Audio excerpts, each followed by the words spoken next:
आगे बढ़ते हैं, रायपुर से खबर आपको बता देते हैं, जहां प्रत्याशियों को लेकर कांग्रेस की अहम बैठक कल होगी। तो पार्टी प्रत्याशियों की दूसरी लिस्ट पर चर्चा यहां पर की जाएगी। तो यहां पर मंथन किया जाएगा और एआईसीसी सचिव वेणुगोपाल की अध्यक्षता में कमेटी टिकट का फैसला करेगी।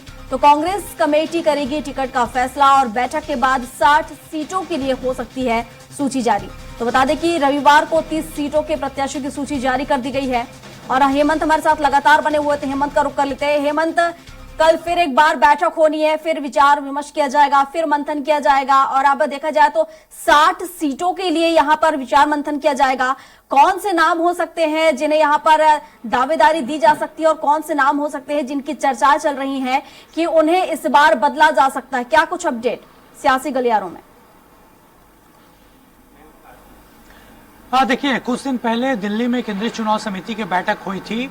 छत्तीसगढ़ के सभी 90 सीटों पर चर्चा हुई, लेकिन कई ऐसे सीटें हैं जहां पर अभी भी असमंजस की स्थिति है। नाम वहां पर कसमकस में है, पेच फंस रहा है और इसलिए पूरी सीटों को फाइनल नहीं किया गया है। और स्पष्ट तौर पर कांग्रेस ने पहले ही कहा था कि नवरात्रि के प्रथम दिन, पहले दिन कांग्रेस की लिस्ट जारी होगी। 28 से 30 प्रत्याशियों की लिस्ट आएगी और कल सुबह 9 बजे के आसपास कांग्रेस ने 30 प्रत्याशियों की सूची जारी कर दी है।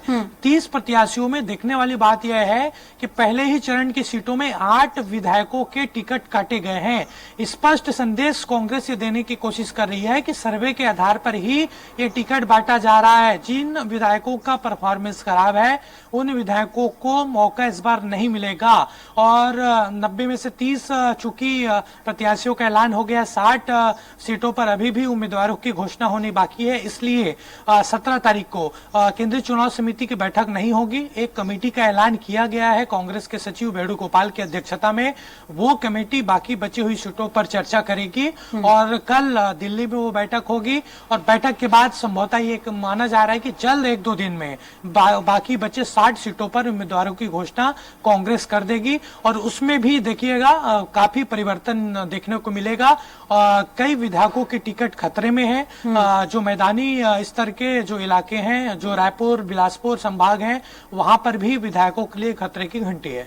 बिल्कुल हेमंत, और ऐसी कोई सी सीट जहां पर कांग्रेस की जो स्ट्रेटजी रही है उसके अपोजिट यहां पर काम किया गया हो और देखा जाए तो जो कार्यकर्ता उनमें नाराजगी देखने को मिली हो? देखिए, पहले लिस्ट जारी की गई है 30 प्रत्याशियों की। वहां पर 8 एमएलए के टिकट काटे गए हैं मौजूदा, जिन्होंने 20,000 प्लस से चुनाव जीता था 2018 में। उदाहरण के तौर पर पंडरिया ममता चंद्राकर ने 36,000 वोट से चुनाव जीता था, लेकिन उसके बावजूद उनका टिकट काटा गया है।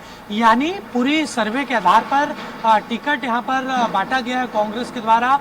अंतागढ़ से जो मौजूदा विधायक है अनूप नाग, उनका टिकट काटा गया है। विरोध वहां पर जरूर हो रहा है। कल नारेबाजी हुई थी प्रदेश नेतृत्व और केंद्रीय नेतृत्व के खिलाफ। और ये देखिए आम बात है, जिस तरीके से बीजेपी में विरोध हुआ, निश्चित तौर पर अगर कोई भी लिस्ट जारी होती किसी भी पार्टी की तो वहां पर कुछ न कुछ विरोध निकलकर सामने आता भी है।